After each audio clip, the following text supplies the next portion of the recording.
sociétés, la rénovation énergétique. Mais la question que chacun se pose est les aides pour la rénovation de l'habitat. Quelle nouveauté est en jeu pour 2024? Aujourd'hui, nous allons décortiquer quelles sont les évolutions avec l'aide de notre premier invité, Bousso Seili. Bonjour Bousso, merci d'avoir accepté notre invitation. Peux-tu te présenter? Oui, bonjour à tous. Alors, je suis Bousso Seili, présidente du groupe Énergie Solutions.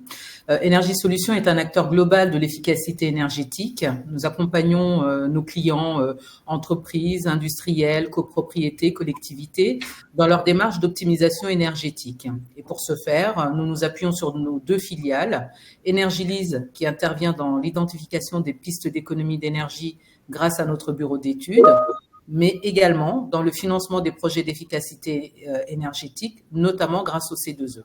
Et la deuxième filiale, c'est Énergie Rénov, qui intervient dans la réalisation des travaux d'économie d'énergie.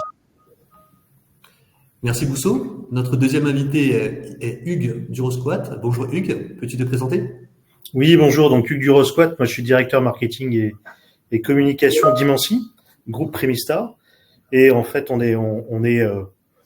est spécialiste en solutions de financement, regroupement de crédit, prêt immobilier, prêt de trésorerie et aussi en assurance emprunteur et en assurance santé. Alors, on a 150 agences sur le territoire, on a 450 salariés et 600 indépendants qui travaillent pour le groupe. Et on finance à peu près 1 milliard sur le regroupement de crédit et 1,2 milliard sur le crédit immobilier. Merci Hugues. Merci à tous les participants de votre présence. Si vous avez des questions, je vous propose de les saisir dans le chat et nous y répondrons après les interviews. J'ai vu notamment qu'il y avait la question sur le replay. Oui, l'événement est enregistré et vous y aurez accès à l'issue de celui-ci. Pour les interviews, justement, on va commencer avec toi, Bousso. On va rentrer dans le vif du sujet. Quels sont les différents types de rénovation énergétique? Alors, il y a deux types de rénovation énergétique. Il y a la rénovation monogeste, opération par opération, et la rénovation globale. On va commencer par la rénovation opération par opération. C'est une rénovation qui consiste à réaliser un type de travaux à la fois. On parle donc de monogeste. À titre d'exemple, on peut procéder à l'isolation des combles une année, puis l'année suivante remplacer le vieux système de chauffage fonctionnant aux énergies fossiles par une pompe à chaleur RO, par exemple. Enfin, 1 ou 2 années après, on peut opter pour le changement de fenêtre simple vitrage pour du double, voire du triple vitrage. Ensuite, on parle de rénovation globale. La rénovation globale, elle, comme son nom l'indique, consiste à accomplir un bouquet de travaux qui vont permettre de réduire de manière considérable la consommation énergétique du bâtiment. Cette opération de rénovation globale a vocation à générer entre 35 et 55% de gains énergétiques, notamment pour ouvrir droit aux aides. Merci. Et alors, quelles sont les évolutions des aides en 2024? Alors, la principale évolution en 2024 concerne MaPrimeRénov'. Donc, MaPrimeRénov' évolue à compter du 15 mai 2024. En effet, le décret 2024-249 du 21 mars et l'arrêté du 21 mars 2024 modifieront entre le 15 mai et le 31 décembre 2024 les modalités d'attribution de MaPrimeRénov'. Ce qu'il faut retenir, il y a 5 points à peu près à retenir. Le premier, c'est durant cette période, il ne sera plus nécessaire de fournir un diagnostic de performance énergétique, le fameux DPE, dans le cadre d'une rénovation par geste, par opération de travaux. Il sera également possible de réaliser des travaux monogestes sans être obligé de réaliser forcément une action sur le système de chauffage. Par ailleurs, l'accès au parcours par geste sera étendu aux maisons individuelles classées F ou G. C'était pas le cas avant. L'éligibilité de l'installation d'un système de ventilation mécanique double flux sera conditionnée à la réalisation concomitante, là pour le coup, d'un geste d'isolation éligible à la prime. Et enfin, la fourniture d'un compromis de vente lors du dépôt d'une demande de prime sera autorisée. En effet, la production d'un justificatif de propriété reste toutefois requise pour obtenir le paiement de la prime. Mais en tout cas, ça ne ralentira plus l'engagement des demandes d'aide. Voilà. Ok. Et alors, quelles sont les étapes à respecter pour un projet de rénovation globale? Alors, il y a 3 principales étapes à respecter dans le cadre d'un projet de rénovation globale. Le premier, qui est presque le plus important, c'est de sélectionner un bureau d'études spécialisé à la fois en ingénierie technique et en ingénierie énergétique. L'idée étant pour le bénéficiaire qui souhaite s'engager dans une opération de rénovation globale, d'identifier le projet de rénovation globale dans son aspect à la fois technique et économique. Identification du besoin et proposition de solutions via l'audit énergétique. Le deuxième élément et la deuxième étape, c'est de sélectionner des entreprises RGE. C'est très important pour réaliser les travaux. En effet, le RGE est souvent nécessaire pour accéder à un certain nombre d'aides et pour réussir donc la mise en œuvre de la solution préconisée par le bureau d'études en amont. Et enfin, étape importante dans la réussite de tout projet de rénovation globale, c'est le contrôle et le suivi de la performance énergétique. Et ça passe par un suivi et une vérification des travaux réalisés par un bureau de contrôle, en l'occurrence à la fin des travaux, pour attester et valider de la conformité des travaux de rénovation énergétique. Ok. Alors, puisque c'est l'étape la plus importante, est-ce que tu peux m'en dire un petit peu plus sur l'audit énergétique?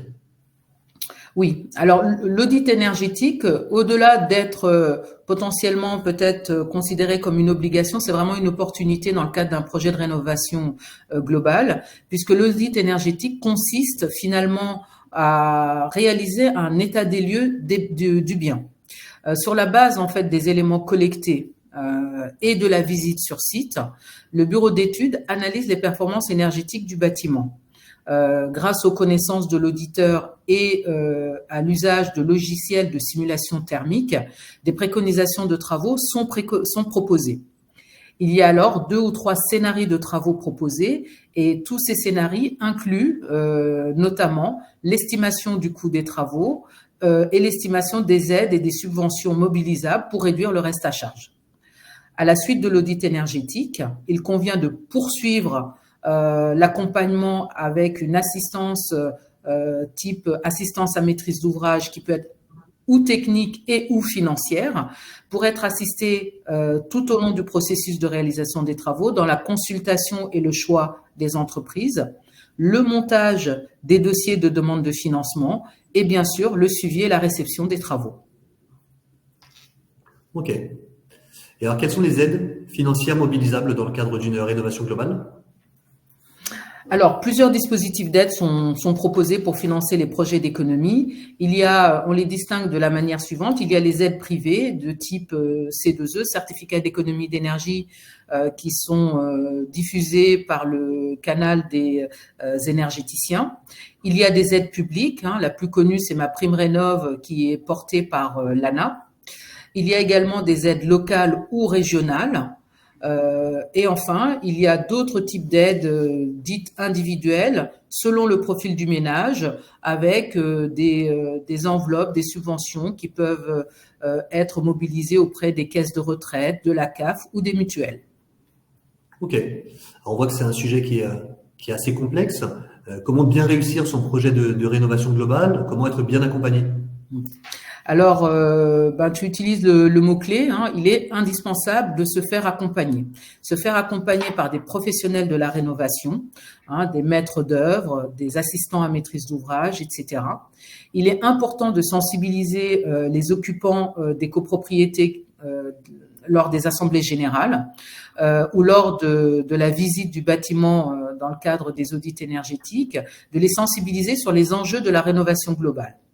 La pédagogie va permettre d'expliquer et de répondre aux questions afin de concourir à la mise en œuvre effective de l'audit énergétique et de la réalisation des travaux.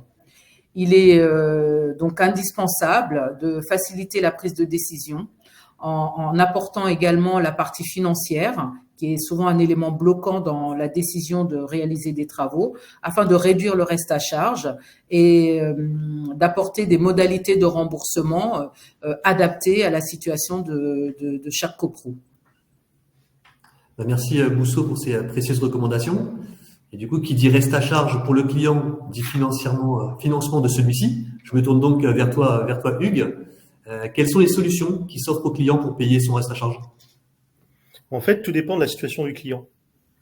Ça va dépendre de sa situation financière, ça va dépendre du coup du montant à financer et de la nature de son projet. Donc, il n'y a pas qu'une solution, il y en a plusieurs. Ok, alors on va commencer par un cas simple. Pour le client qui a peu ou pas de crédit, quelles sont les solutions? Il y a 3 solutions du coup pour un client qui a peu ou pas de crédit. Il y a déjà le prêt personnel ou prêt travaux dans une limite de montant de travaux de 75 000 euros maximum. Sinon, il y a l'éco-PTZ, mais du coup, il faut que les travaux améliorent la performance énergétique du logement. Et sinon, il y a pour les travaux un peu plus lourds, le crédit immobilier, qui peut être fait généralement sur des montants supérieurs à 75 000 euros ou alors dans le cadre d'une acquisition de biens immobiliers. Ok. Alors, deuxième cas de figure, le client qui a des crédits, mais qui veut protéger son pouvoir d'achat. Alors, il y a aussi là, le regroupement de crédit est une solution puisque du coup, sans toucher à son prêt immobilier, qui en ce moment, on le sait, on sort d'une période où les taux immobiliers étaient très bas. Donc, il a sans doute un taux préférentiel. Donc, bien souvent, il vaut mieux pas reprendre le crédit immobilier dans l'opération, mais on peut du coup regrouper ses crédits consommation et inclure une enveloppe de trésorerie dans l'opération qui lui permettra de bénéficier du coup le reste à charge de ses travaux énergétiques.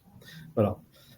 Du coup, après, ça a différents avantages. C'est que après l'opération, le client aura une seule mensualité adaptée à ses revenus. Donc, c'est une gestion qui sera plus simple. Et puis surtout, cela lui permettra de réaliser le projet avec un impact budgétaire moindre qu'avec une mensualité supplémentaire s'il était passé par un crédit conso ou un prêt travaux, ça lui aurait rajouté une nouvelle mensualité. Ok. Alors, troisième cas de figure, quelle solution pour le client qui a un taux d'endettement plus élevé? Alors, pour les clients qui ont un taux d'endettement plus élevé, alors si on est sur des profils modestes, on a la possibilité, du coup, en plus de financer le projet, d'assainir la situation budgétaire du client. Voilà. Donc, on va diminuer les charges grâce à l'allongement de la durée de prêt, puisque quand on va faire une différence entre les projets sur lesquels on va faire une prise de garantie et les projets sur lesquels on ne fait pas de prise de garantie. Donc, bien sûr, on parle de garantie hypothécaire. On peut financer sans garantie jusqu'à 15 ans et on peut financer avec garantie jusqu'à 25 ans, voire, dans certains cas de figure, on peut aller au-delà des 25 ans, 35 ans. Okay. Pour les profils qui sont plus aisés, en revanche, en regroupement de crédit, on raisonne principalement au reste à vivre. Ce qui veut dire que pour un client qui atteint déjà le taux, vous savez, quand on parle des normes du HCSF, on entend souvent parler de la règle classique des 33, 35%, etc. En regroupement de crédit, on peut aller plus loin à partir du moment où le reste à vivre, où on respecte certains critères de reste à vivre. Ok. Alors, quatrième cas, pour des clients âgés, quelle alternative à un crédit classique pour lesquels ils ne seraient pas éligibles? Alors, on a d'autres alternatives. On a le prêt de trésorerie hypothécaire qui, du coup, permet de financer jusqu'à 750 000 euros de trésorerie. Alors, sous réserve, évidemment, d'un ratio hypothécaire. Quand on parle de ratio hypothécaire, on prend en compte, du coup, la valeur du bien et on se dit jusqu'à quel montant de la valeur de bien on peut aller. Voilà. Et surtout, on peut aller jusqu'à 95 ans en âge de fin de prêt. Donc, ce qui est une grosse différenciation sur le marché.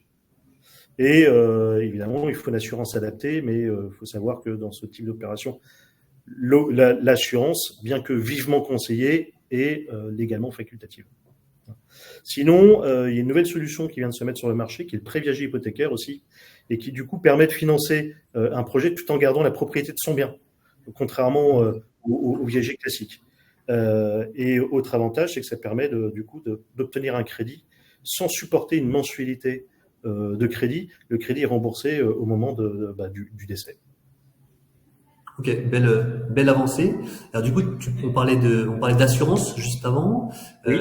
Qu'en est-il pour les clients qui sont peut-être pas assurables? Alors,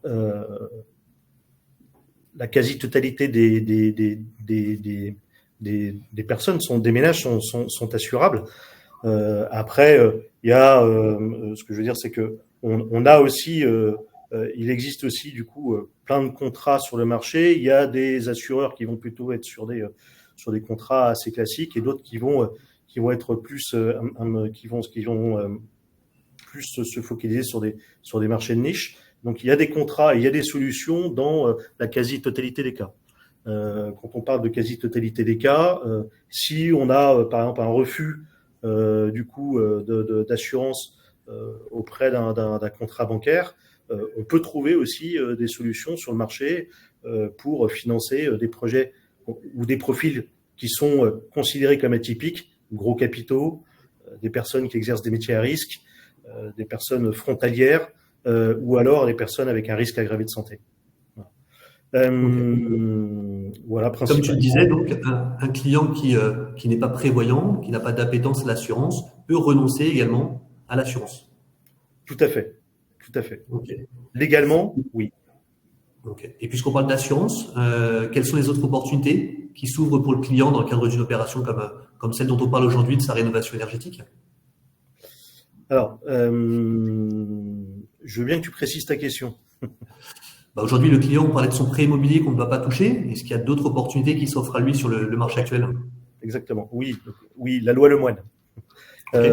Voilà, la loi Lemoine fait que du coup, on peut résilier son assurance de prêt à tout moment. Donc du coup, on peut challenger le contrat d'assurance qu'on a et essayer de trouver un tarif plus compétitif sur le marché. Ça permet bien souvent d'économiser plusieurs milliers d'euros. Ça peut aller jusqu'à plusieurs dizaines de milliers d'euros quand on est sur des prêts à gros montants. Okay. Tout en apportant le même niveau de garantie que le contrat actuellement proposé par la banque. Tout à fait. ISO socle d'équivalence des garanties. C'est une des conditions. Okay. Merci Hugues pour la présentation de cette large palette de solutions de financement. Je t'en prie. On espère que tous ces éléments apportés au travers de ce webinaire vous ont éclairé. Je vous propose que maintenant nous passions à la partie sur les questions que je vous propose de nous poser dans le chat.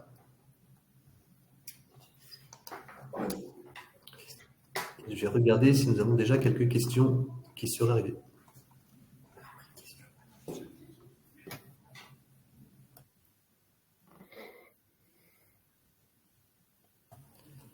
Alors, autant pour moi, on a un onglet questions pour poser les questions, pas forcément dans le chat.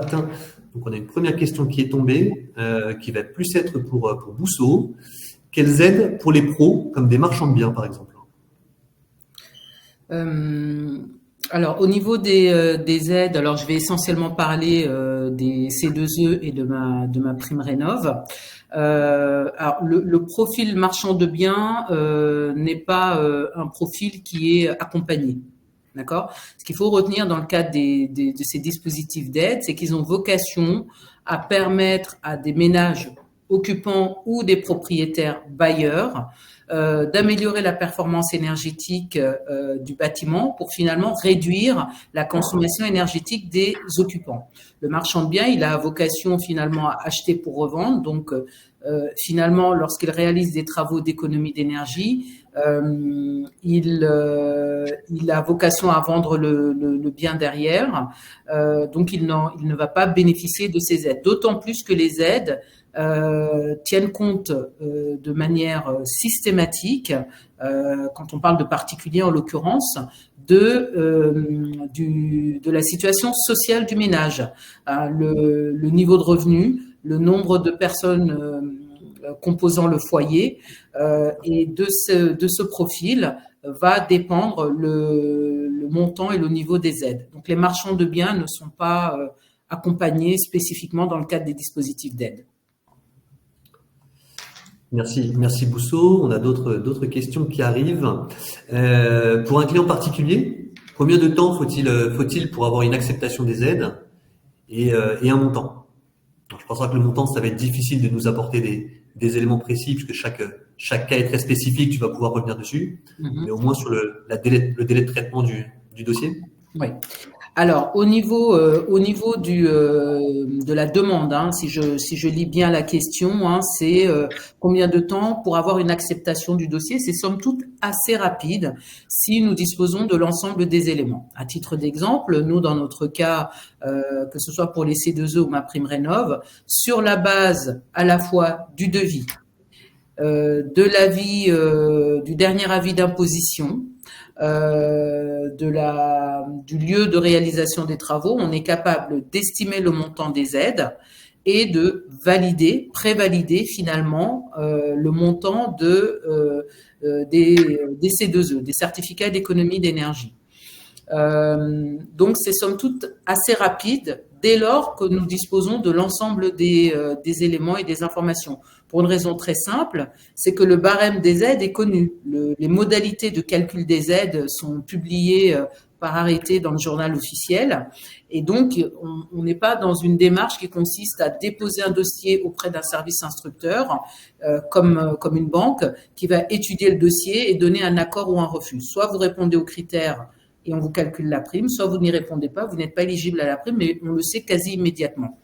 La spécificité pour MaPrimeRénov', c'est que il faut déposer un dossier sur la plateforme avec l'ensemble des pièces demandées. Et pareil, dès lors que le dossier est complet et valide, l'acceptation est automatique. Les critères sont connus et c'est somme toute assez rapide. Par contre, il y a un processus à respecter qu'il faut respecter de manière scrupuleuse entre la temporalité avec laquelle les pièces constitutives du dossier sont signées, le fait de déposer un dossier sur la plateforme MaPrimeRénov' avant de démarrer les travaux, le fait de penser par exemple à créer son espace sur la plateforme MaPrimeRénov', etc. On est plutôt sur des contraintes de ce type-là. Ok, merci. On est très orienté sur les aides plus que le financement pour ces premières questions. La prochaine est donc encore pour toi, Bousso. Dans le cadre d'une acquisition plus rénovation ANA, est-ce que tu confirmes une incompatibilité du PTZ et de MaPrimeRénov'? Dans le cadre c'est particulier. Dans le cadre d'une copropriété, on peut cumuler un certain nombre d'aides puisque le prêt, alors je sais plus si c'est le PTZ. Faudrait que je vérifie. Je souhaite pas vous dire de bêtises. Peut-être qu'on pourra le compléter lors des éléments qui pourront être communiqués en commentaire avec le replay. Mais en l'occurrence, les MaPrimeRénov' et les C2E sont compatibles et le sont avec d'autres aides. Quand vous déposez une demande de solde sur MaPrimeRénov', on va vous demander les aides que vous avez par ailleurs qui peuvent s'accumuler. L'élément qu'il faut retenir, qui est important, plus que est-ce que c'est compatible avec le PTZ ou pas, c'est est-ce que vous respectez les règles d'écrêtement. En gros, le cumul de l'ensemble des aides et des financements bonifiés que vous allez avoir ne doit pas dépasser la limite fixée par les critères de MaPrimeRénov' selon votre profil. Typiquement, pour les ménages les plus modestes, l'accompagnement et les aides peuvent représenter jusqu'à 90% du coût des travaux. Un même projet pour un ménage moins modeste, avec des revenus supérieurs, ne pourra pas dépasser 40 ou 60% du montant du coût des travaux. Voilà. Donc c'est plutôt cet élément qu'il faut retenir quand on parle du système de cumul des aides et dès lors que vous faites appel à MaPrimeRénov'. Ok, merci. Encore pour toi, pour les propriétaires bailleurs, quels sont les niveaux de revenus maximum pour obtenir des aides? Alors, tout dépend de quoi on parle. Quand on parle des certificats d'économie d'énergie, le revenu du ménage importe peu. En tout cas, en limite haute. Pourquoi? Parce que les dispositifs d'aide ne tiennent pas compte, dans le cadre des C2E, ne tiennent pas compte des revenus du ménage. Par contre, quand on est un ménage modeste et qu'on souhaite bénéficier des certificats d'économie d'énergie, il y a intérêt à le déclarer parce que là, pour le coup, il y a une bonification quand on est un ménage modeste. Hein. Donc les plafonds de revenus sont publics, hein, sont connus, hein, on les trouve en tapant sur un moteur de recherche, hein, c'est vraiment accessible à tous. Donc ça, c'est pour les C2E. Pour ma prime rénov, vous allez avoir effectivement des aides qui vont dépendre, et un niveau d'aide qui va dépendre du profil du ménage, donc de son niveau de revenu. Vous avez par exemple des opérations qui vont être subventionnées pour des ménages modestes et qui ne vont pas l'être pour des ménages à haut revenu. Donc là encore, il faut identifier vos niveaux de revenus qui sont accessibles sur le site MaPrimeRénov'. Hein. Vous rentrez sur la base de votre dernier avis d'imposition. Vous allez être en capacité de voir à quelle catégorie vous correspondez. Et là, vous saurez effectivement, selon les travaux que vous voulez réaliser, à quelles aides vous allez pouvoir prétendre dans le cadre de MaPrimeRénov'. Merci Bousso. Tu es mise à contribution. La prochaine question est encore pour toi, mais Hugues reste concentré. Celle d'après est pour toi. Comment fonctionnent ces aides pour les demandes de syndic de copropriété? Alors, pour les syndics de copropriété, c'est somme toute assez simple. Comme je vous l'ai dit tout à l'heure, il faut avoir un bon partenaire. Donc, ça va consister effectivement sur la base du devis des travaux, solliciter une entreprise qui va être capable de calculer, estimer le montant des primes C2E. Hein, je parle volontairement, je distingue à chaque fois C2E et MaPrimeRénov'. Des primes C2E. Sur la base de votre devis, votre prestataire va calculer de manière très précise le montant des C2E en s'astreignant à vérifier que les travaux prévus répondent bien aux critères techniques fixés par la réglementation. Typiquement, si je prends l'exemple de l'isolation, la première chose que votre prestataire devra vérifier, c'est est-ce que l'isolant choisi ou préconisé par le professionnel atteint bien le niveau de résistance thermique prévu par la réglementation. Si vous êtes en dessous, vous n'aurez pas droit aux aides, et si vous êtes au-dessus, vous y aurez droit. Et donc, un bon prestataire va être aussi capable de vous accompagner, de vous assister là-dessus. Donc, sur la base de votre devis, le prestataire va être capable d'estimer de manière très précise le montant des aides. Sur cette base, va établir une convention de valorisation qui devra être signée avant le devis pour pouvoir être éligible au certificat d'économie d'énergie. Pour MaPrimeRénov', dans le cadre des copropriétés, c'est une demande qui se fait également au niveau de l'ANA. Et là, pareil, sur la base du devis et d'un certain nombre de pièces, une demande est effectuée directement au niveau de l'ANA avant le démarrage des travaux, et nous ne saurions conseiller à toute personne et toute copro qui souhaite réaliser des travaux d'attendre véritablement la notification d'octroi de l'ANA avant d'engager les travaux, c'est-à-dire avant de signer le devis. Ok, merci.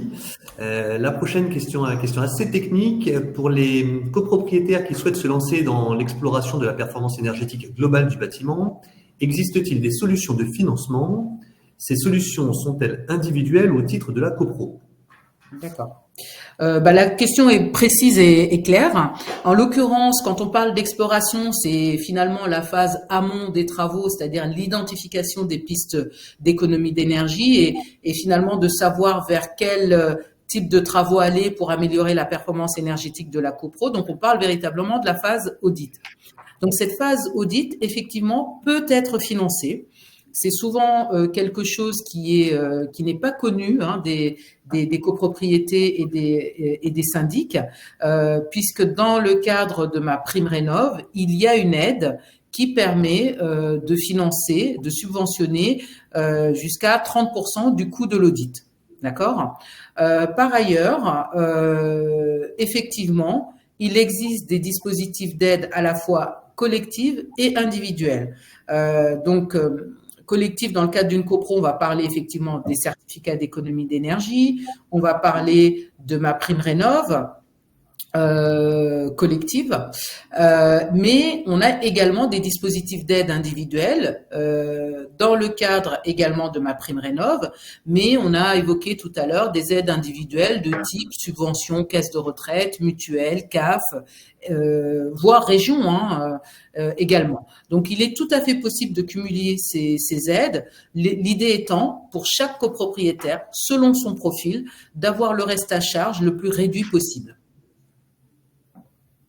Merci Bousso. On poursuit du coup, parce que je pensais que c'était une question plus financement à laquelle tu as bien répondu. On était sur ta partie également. On a de nouveau une nouvelle question sur les propriétaires bailleurs. Si les aides sont soumises aux revenus. Non, pardon, quelles sont les aides non soumises aux revenus? Autant pour moi. Oui, alors je l'ai un petit peu évoqué tout à l'heure. Donc, dans le cadre des C2E, il est tout à fait possible, quel que soit son niveau de revenu, de disposer des aides mobilisables, d'accord? Par contre, si on est considéré comme un ménage modeste, on a une bonification de sa prime C2E. Par contre, MaPrimeRénov' tient systématiquement compte du niveau de revenu du ménage. Et après, vous allez avoir peut-être d'autres aides, je vous dis, individuelles ou locales, qui peuvent ne pas tenir compte du niveau de revenu du ménage. Merci. Si on bénéficie d'aide pour un logement destiné à de la location, est-on assujetti à un plafond de loyer sur la mise en location? Non, puisque c'est pas un élément constitutif des demandes d'aide. Donc non. Voilà. Ok.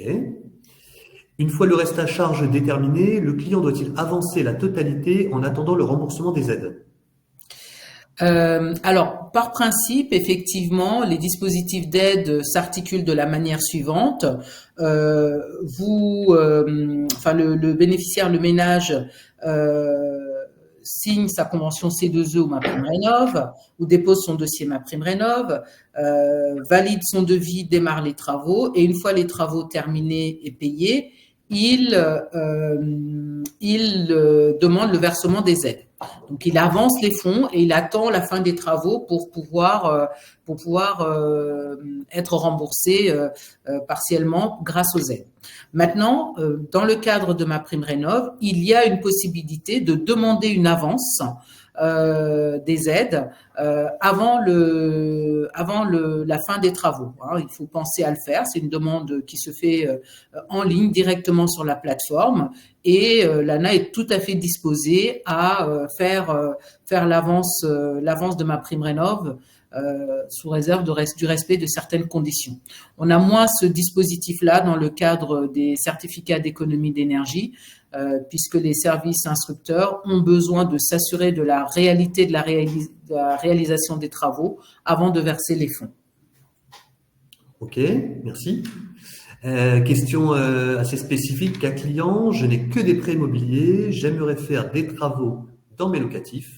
Quel type de financement s'offre à moi? Donc là, ça va plus être pour Hugues. On a commencé à aborder le sujet tout à l'heure. Oui, tout à fait. Il y a différentes solutions, comme on l'a évoqué tout à l'heure. Ça va dépendre de la situation du client, du montant des travaux, etc. Donc, il y a soit la possibilité de reprendre les prêts immobiliers existants et d'inclure une enveloppe de trésorerie du coup dans l'opération, soit de faire un prêt travaux classique ou des prêts ou alors un prêt, un éco-PTZ, si cela améliore la performance énergétique du logement. Ok, merci. Alors, dans l'onglet questions, je n'en ai pas. Je vois dans le chat, j'ai peut-être quelque chose. Alors, bonjour. Peut-on bénéficier du C2E sans la prime rénov'? Y a-t-il un intérêt ou pas? Alors oui, il n'y a pas d'obligation à accumuler les C2E et MaPrimeRénov', bien entendu. Maintenant, si vous êtes éligible à la fois au C2E et à MaPrimeRénov', j'ai envie de vous dire, vous avez intérêt effectivement à les cumuler, puisque ça vous permettra de réduire votre reste à charge. Après, les seules contraintes que vous allez avoir sont plutôt des contraintes d'ordre administrative et de montage du dossier, mais sorti de là, je ne vois pas de contre-indication si vous êtes éligible à cumuler les deux. Hein. Ok, merci. Alors, je suis remonté dans le chat, mais pour les prochaines questions, je veux bien que vous les recentriez toutes dans l'onglet questions, s'il vous plaît. Donc, nous avons une question. Bonjour, vous avez parlé d'accompagnement pour la réno d'ampleur. Il s'agit bien de mon accompagnateur Rénov. Ces derniers font-ils également le contrôle et le suivi? Oui, tout à fait. Dans le cadre de mon accompagnateur Rénov, ils sont effectivement tout à fait en mesure d'assurer le contrôle et le suivi des travaux. Maintenant, la question est de savoir quel est le périmètre de leur intervention en termes de nombre de visites, de durée, de type de contrôle, etc. Mais oui, tout à fait, ils sont en capacité d'être un ensemblier dans l'accompagnement de votre projet de rénovation énergétique. Ok. On a également une question sur la SCI. Alors, est-ce qu'il y a un lien avec une question précédente ou est-ce que tu peux nous apporter des éléments d'ordre général peut-être sur les SCI? Oui, alors la question qui est souvent posée sur les SCI, c'est est-ce que une SCI a le droit aux aides à la rénovation énergétique? Alors oui et non. Dans le cadre de ma prime Rénov, ils ne sont pas éligibles. Par contre, dans le cadre des C2E, c'est possible.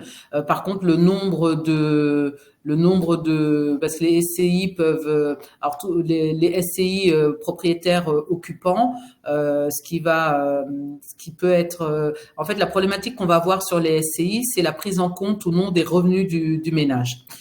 Voilà. Mais une SCI, c'est un petit peu une monopropriété finalement. Hein. Donc, la SCI est effectivement éligible au certificat d'économie d'énergie. On en monte de temps en temps. Alors, c'est pas la majorité, mais il y en a. Ok, merci. Alors, la prochaine question, je vais la lire de façon brute. Le déblocage d'un prêt sur facture et l'amortissement à partir du déblocage total comme un crédit immobilier ou déblocage total sur devis en une seule fois? Donc, la question est… Ben je manquais de vision également dessus. Je pense que ça dépend avant tout de la nature du prêt. Je suis d'accord, sur du prêt immobilier, généralement, on débloque au fur et à mesure des factures qui sont présentées. Sur les types de financement un petit peu plus spécialisés dont parlait Hugues, en fonction du montant de la trésorerie demandée par le client, si on est sur une trésorerie d'ordre modeste, je dirais inférieure à 30 ou 40 000 euros, on est en mesure d'avoir un déblocage immédiat au déblocage du financement, mais sur des choses qui vont se faire plus longtemps dans le temps et des montants plus importants, on pourra avoir des déblocages sur présentation de facture au fur et à mesure. Ça dépend de si c'est affecté ou pas. Aussi. Sachant que dans le cadre des aides, comme je l'ai dit tout à l'heure, effectivement, une avance peut être demandée dans le cadre de ma prime Rénov, mais elle est rarement acceptée dans le cadre des C2E. Alors, si mon client a un endettement au-delà des 33%, proche des 50% même, et qu'il souhaite réaliser des travaux d'économie d'énergie, comment pouvons-nous l'aider? Je crois que c'est un des cas de figure qu'on a vu tout à l'heure, qui nécessitait éclaircissement Hugues, sur un client avec un taux d'endettement élevé, qui n'a donc pas accès à un financement supplémentaire compte tenu de son taux d'endettement actuel. Quelle solution s'offre à lui? Le regroupement de crédit, parce que là on parle d'un endettement avant opération. Donc en reprenant ces crédits existants, on peut très bien réduire l'endettement en rallongeant la durée du prêt et du coup inclure l'enveloppe de trésorerie. On peut aller, nous, en regroupement de crédit, en endettement après opération, beaucoup plus loin que les 33% d'endettement.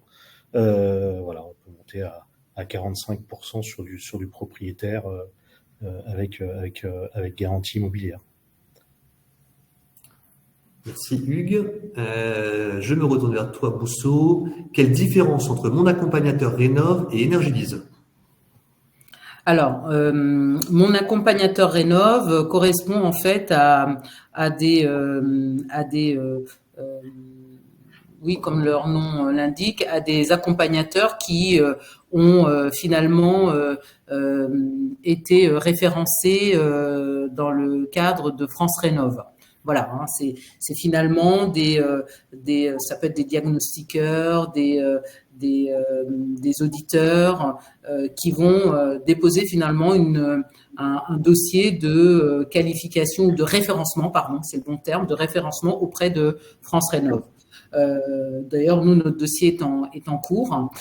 Et Energilise a vocation effectivement à être un bureau d'études référencé dans le cadre de mon accompagnateur Rénov'. Maintenant, nous, on est un bureau d'études, je dirais, assez complet dans le sens où on intervient sur un accompagnement technique assez poussé, que ce soit sur la partie énergétique ou la partie technique. On a une connaissance assez forte de la copropriété. On intervient et on est présent lors des assemblées générales. On est capable d'assurer ce travail un petit peu de sensibilisation du conseil syndical. On fait l'assistance à maîtrise d'ouvrage, on rédige les dossiers de consultation des entreprises, etc. Donc, Energilise a vocation à être mon accompagnateur Rénov', mais on a un profil un petit peu plus poussé dans le sens où on est en capacité d'aller beaucoup plus loin. On intervient pour les collectivités, pour les industriels, les copropriétés, les individus, etc., etc. Merci. On va encore prendre quelques questions. On nous demande si on a une trame, plan de vol type, afin de bien accompagner les clients dans les grandes lignes.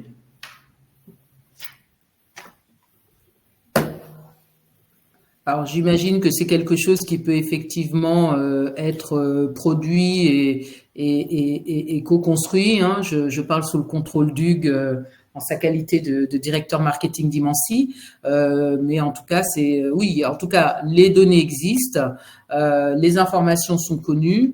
Et quant à savoir d'élaborer effectivement une trame ou une documentation de soutien pour présenter ce type de solution, enfin, nous, de notre côté, c'est quelque chose de tout à fait envisageable. Je confirme. Voilà. Ok, alors est-ce qu'on a d'autres questions qui arrivent? On a un super en réponse, donc ça a convenu à Philippe. C'est parfait. Ce que je vous propose, Bousso et Hugues, pendant les éventuelles dernières questions qui sont en train d'être saisies, c'est si éventuellement vous voulez noter votre adresse mail dans le chat, si des questions reviennent en direct et si les gens veulent prendre contact avec vous, je vais en faire de même, de façon à ce qu'on puisse y répondre a posteriori.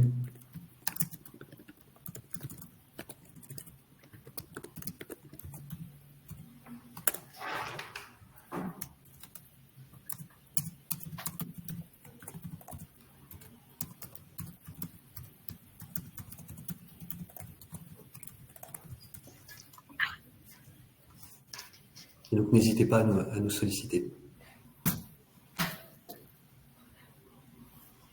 Alors, vraisemblablement... L'adresse Prévista, mais bon, c'est... voilà. Imancy est une société qui fait partie du groupe Prévista.